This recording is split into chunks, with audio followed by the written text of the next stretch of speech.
Use it with the flame. But I just use the flame.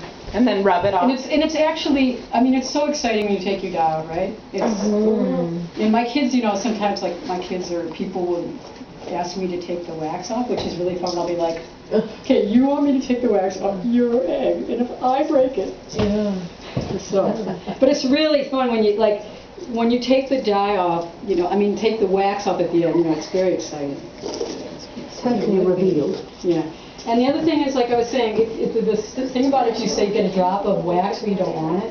It's kind of frustrating, but you just have to work with it.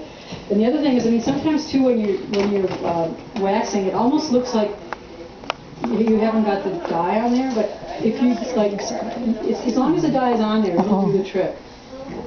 You know, it doesn't have to take much, but it keeps the wax off so you can see the rim. And just so, I mean, if you want to like look at some of these eggs, you can kind of get a feeling for like how it goes, you know? If you want to pass around, just look at eggs. There's one other thing. Sometimes depending on how you want to do color, like because it's a process that you have to always be thinking about, like you need to think in the beginning kind of about your color. Like it usually goes from, okay, if you start with a white egg, you go from, like say white to yellow. And then you just have to think, now you're at yellow, you have to think where you can go from there, depending on your color. Like if you go to a green, you won't be able to get a red, you know what I mean? But, so what you can do is, you can take a Q-tip and you can Q-tip a color on sometimes. Like sometimes I do that if I'm not, depending on what color I'm going to go to, I'm worried I might not be able to get a color, so I'll do a little bit, I'll Q-tip the color on and then wax over that. Now for that you have to make sure your wax is kind of dry. And you can just put the dye right on the egg, but it works better if you have if you use your kishka to put some wax to hold that dye. You see what I mean? Right. Because that just makes it work a little better. And that's kind of, I think that's not exactly the traditional way they do it, and it's kind of like cheating, but it's fun. I think that's what my daughter did with this one, because she's got so many varieties of color. Right. And like, for instance, the other day, I had an orange dye, and I was really worried. I had an egg that I had gone to, I had an orange background, and it was right towards the beginning. So I was sure that the next color, whatever I put after that was going to be either a purple or a brown, and I wanted a bright color.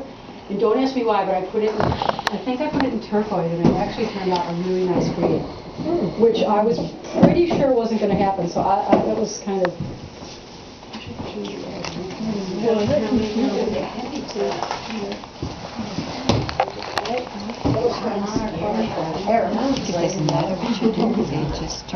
Okay, so I guess you should just, I think you just start, you know, and you get the hang of it. And if you have questions, you all need to get some beeswax. Okay, shall I make samples or Yeah, I've got some matches too. And you know, your first one, I know this is huge. Here, look, just take some little pieces. Do you want to have? You honestly don't need a lot, you know what I mean? So, I mean, I could probably try and put some of this up. Color is Yeah, like that'll last you, okay? then you want to keep that color. Everybody needs some Cover it with beeswax. wax so it doesn't change color.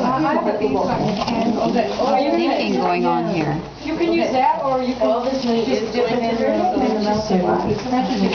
What you do is, once you get your time, what you do is you heat up, you want to put your kishka in like this,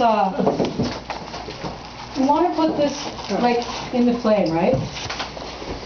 And sometimes with the older ones, they'll catch on fire. You just have to blow it out. Don't you love it when you say something like, if your kishka catches on fire, blow it out. That's called concept. Don't put it down on the paper. So you put it, so what you do is, when this gets hot, you'll just be able to scoop this up. And I actually have pieces that are so little in here that sometimes I just load these little pieces in, you know? Especially when it's hot, it just melts down in there.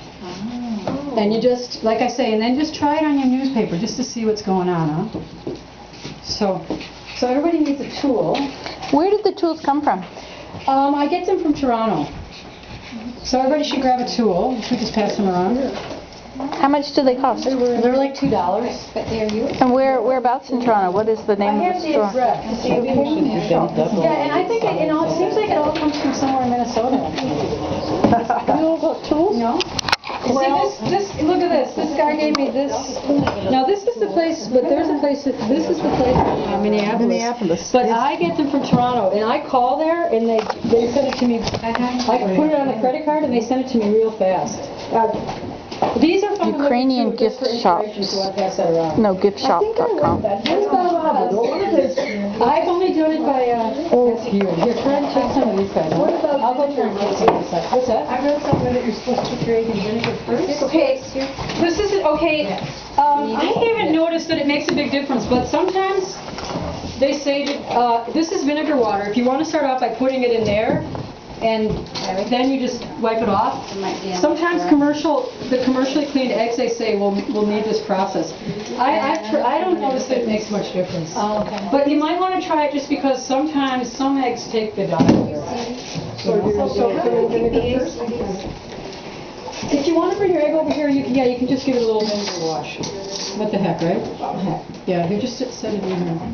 If they're acid, then I feel. You gotta make sure your hands are clean, I right? think the goose eggs will be all right. Yeah, because- Probably on